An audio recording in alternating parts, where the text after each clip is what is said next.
الحمد لله الواحد الأحد الفرد الصمد الذي لم يلد ولم يولد ولم يكن له كفوا أحد، والصلاة والسلام على من سمي في السماء بأحمد وفي الأرض بأبي القاسم المصطفى محمد.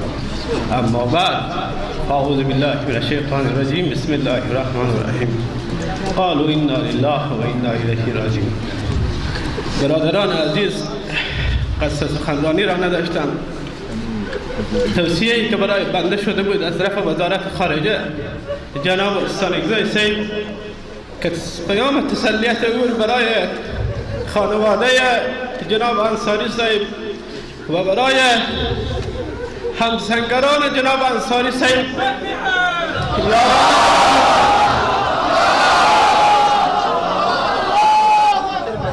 یاران جناب انصاری صاحب و تمام مسلمان ها، ما شهادت جناب انصاری صاحب را برای خود انصاری صاحب مبارک میگوییم.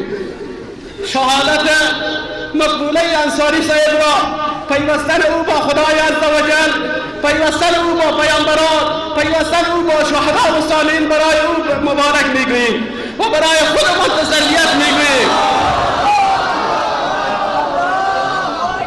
و برای خودمان تسلیت میگوییم که ما در مسجد انصاری صاحب نشستیم و انصاری صاحب در میان ما نیست.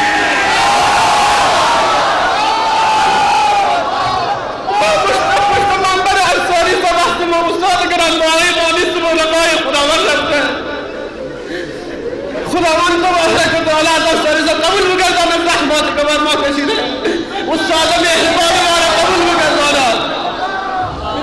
پیامبر، برادران عزیز، روزی که پیامبر اکرم صلی الله علیه و سلم از دنیا رحلت نمود، همین دغدغه، همین پریشانی بر مسلمان ها آمد. حضرت عمر بیرون شد، شمشیر بیرون کرد و گفت اگر کسی کو پیامبر اکرم صلی الله علیه و سلم وفات کرده گردن او را میزنه.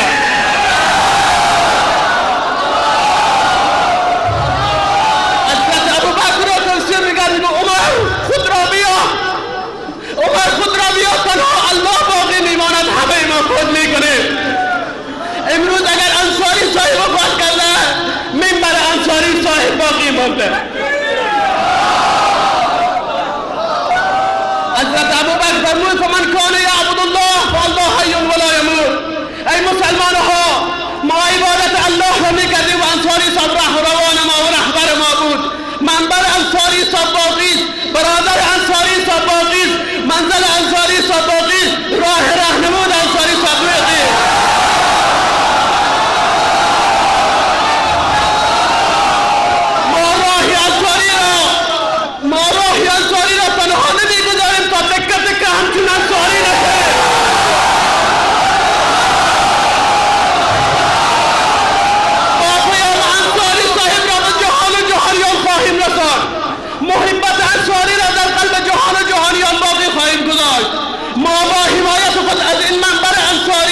از مدرسه انصاری، از برادر انصاری و از این خاندان همیشه در حمایت اسلام خواهیم بود تا همچون انصاری تکه و تکه بشیم.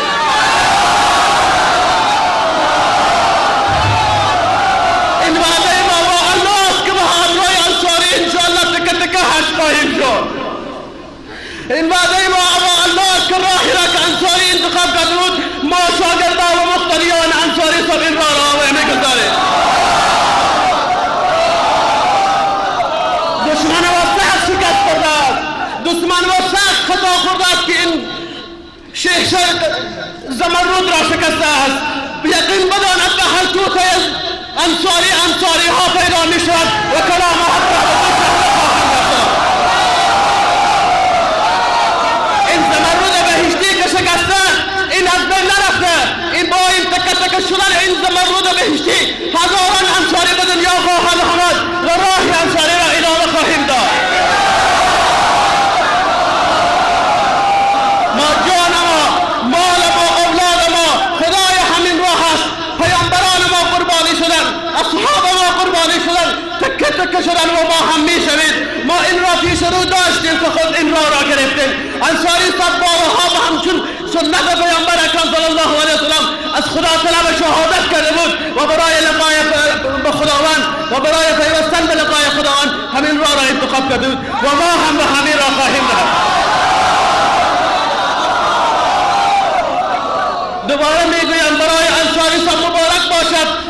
ملحق شدن انصاری صاحب با حوران بهشتی، با صحابه پیامبر، با اصحاب پیامبر و با پیامبران اسلام برای ما تسلیت باد.